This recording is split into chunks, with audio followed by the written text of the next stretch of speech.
कितना प्यारा लग रहा है मेरा मुन्ना सोते हुए। अब तो मुझे भी बहुत तेज भूख लगाई है। लगता है मम्मी और दीदी देना भूल गई हैं। मैं ही आवाज लगा लेती हूँ। मम्मी जी, मम्मी जी, दीदी, दीदी। अरे भाभी क्यों इतना चिल्ला रही हो जोर जोर से? आप इतना जोर जोर से बोल रहे हो? बाहर सब बैठे हैं, पापा और ताऊ जी। अच्छा लगता है क्या? सॉरी दीदी। हाँ बोलो, कब से क्यों आवाज लगा रहे थे? दीदी बस यही बोल रही थी कि बहुत भूख लगी है मुझे। अरे भाभी अभी तो देकर गई थी तुम्हें चाय और बिस्किट, फिर से भूख लगाई? भूलो मत, तुम्हारा ऑपरेशन हुआ है और ऑपरेशन में इतना खाना सही नहीं होता।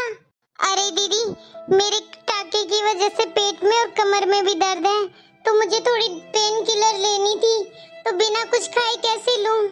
अभी तो 11 ही बजे हैं और अभी 2 घंटे पहले तो देके गई थी चाय ब्रेड, उसके साथ ही ले लेती तुम दवाई।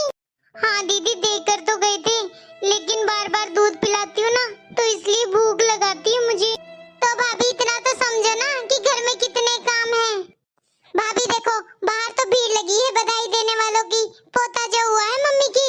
अब मैं उनको भी चाय पानी दूं, तो थोड़ा इंतजार कर लो आप।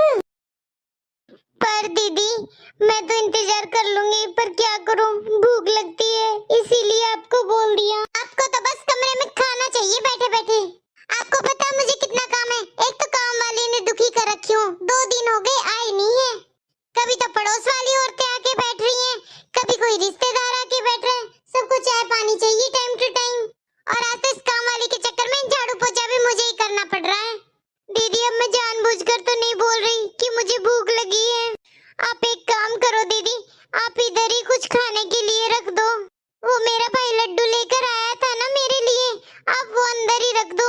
मैं यहाँ पर भूख लगेगी तो खा लूंगी।